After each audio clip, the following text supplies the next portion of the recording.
بسم اللہ الرحمن الرحیم، صفحہ نمبر 974، سورت محمد، سیریل کے حساب سے 47 نمبر پہ ہے، خا میم 26واں پارہ اس کی یہ سورت ہے، سورت محمد۔ ناظرین، کتاب کا نام ہے توضیح القرآن، آسان ترجمہ قرآن، تشریحات کے ساتھ، از مفتی محمد تقی عثمانی اس کے رائٹر ہیں۔ بسم اللہ الرحمن الرحیم، الحمدللہ وکفی وسلام علی عبادہ الذین اصطفی۔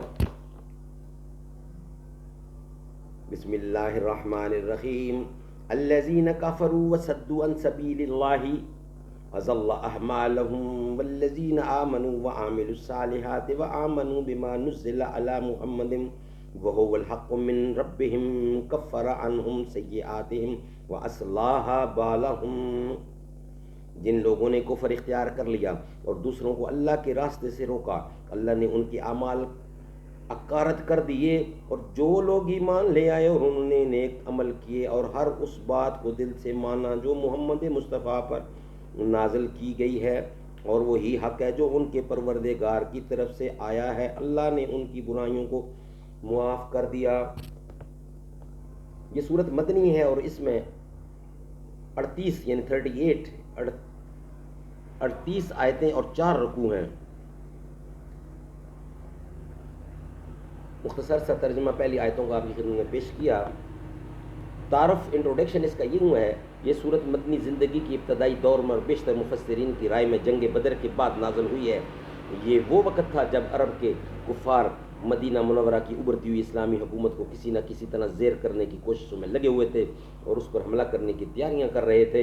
اس لیے اس صورت میں بنیادی طور پر جہاد و قتال کے احکام بیان فرمائے گئے ہیں، اور جو لوگ اللہ تعالیٰ کے دین کا کلمہ بلند رکھنے کے لیے جہاد کرتے ہیں ان کی فضیلت بیان فرمائی گئی ہے۔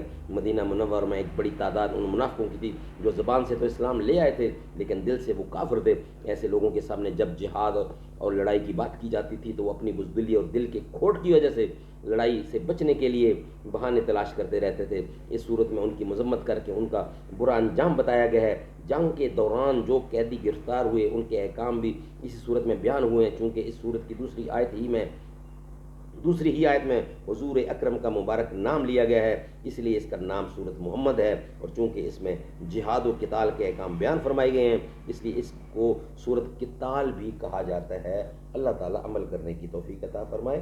انشاءاللہ باقی اگلا ویلاگ ہوگا، اس میں انشاءاللہ آج کا 5واں ویلاگ مکمل کر لیا جائے گا، 4تھا ویلاگ ختم ہوا، اور اس کے بعد انشاءاللہ اگلی جو ہے نا یہ 47 نمبر پہ اگلی صورت فتح وہ 48 نمبر پہ ہوگی، وہ انشاءاللہ ہم اس کا ذکر نیکسٹ 5ویں نمبر پہ کریں گے۔ اللہ تعالیٰ عمل کی توفیق عطا فرمائے۔ صدق اللہ العلی العظیم۔